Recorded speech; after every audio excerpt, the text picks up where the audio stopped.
एक ताजिर से शजरकारी और पौधों के शौकीन बने एक शख्स ने अपने मसरूफ शेड्यूल के दरमियान ही अपने मकान को छोटे से जंगल में तब्दील कर दिया है।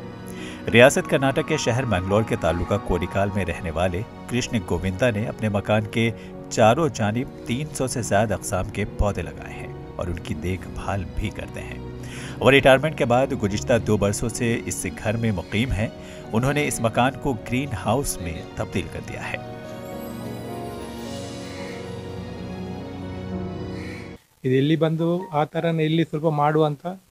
मुझे इन पौधों को लगाने के लिए जगह की परेशानी का सामना करना पड़ा। घर बनाने के बाद आंगन में जो जगह खाली बच गई, वहाँ मैंने ये पौधे लगाए। मैं ऐसे बागात बनाने में दिलचस्पी रखने वालों की मदद करूंगा। ಜನಗಳಿಗೆ ನಾವು ಪ್ರೋತ್ಸಾಹ ಮಾಡ್ತೇವೆ, ನೀವು ಮಾಡಿ।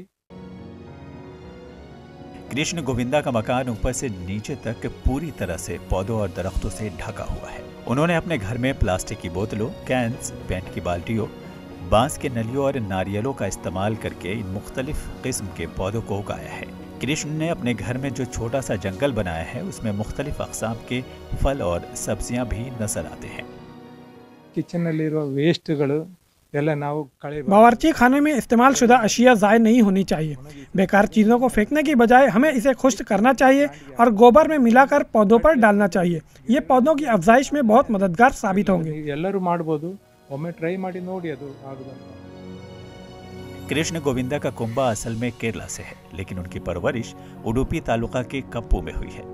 वह गुज़िश्ता 35 बरसों से गुजरात में कारोबार चला रहे थे और अब उससे रज़ाकाराना रिटायरमेंट ले चुके हैं। वह अपनी अहलिया के साथ मैंगलोर के कोडिकाल शहर में रहते हैं। कृष्ण अपने घर को पौधों और झाड़ियों से सजाना चाहते थे। गुजरात में भी उन्होंने अपने घर में बहुत से पौधे लगाए हैं। वह अब खुद को मुकम्मल तौर से माली बना चुके हैं। ये जो कृष्ण के घर में मिनी जंगल है, वह परिंदों और तितलियों के रहने के लिए सबसे अच्छी जगहों में से एक है। ನಂತರ ಪೋಟಲ್ಲಿ ನುಗ್ಗೆಕಾಯಿ ಇದೆ, ಅದು ನಮಗೆ ಸಿಗ್ತಾ ಇದೆ। मैंने बर्तन में ब्लैक पेपर, ड्रमस्टिक और वनीला उगाए हैं। गमलों में मुख्तलिफ अक़साम के फल और सब्जियां उगाना मुमकिन है। यहाँ दरख्तों की मुख्तलिफ शाखों पर सैकड़ों तितलियां और परिंदे बैठते हैं। ಪತಂಗೆಲ್ಲ ಇಲ್ಲಿ ಗ್ರೀನರಿ ಇರುವಾಗ ಅದು ಅಟ್ರಾಕ್ಷನ್ ಆಗಿ ಗಿಡದ ಹತ್ತಿರ ಬರ್ತದೆ, ಅದೆಲ್ಲ ನೋಡ್ಲಿಕ್ಕೆ ಸಿಗ್ತದೆ। इंसानी मुआशरा माहौलियात को तबाह कर रहा है, लेकिन कृष्ण गोविंदा ने मुख्तलिफ अक़साम के पौधे लगाकर माहौल को बचाने के लिए अपनी ज़िंदगी वक्फ करने का अज़्म कर लिया है। Bureau report, ETV Bharat.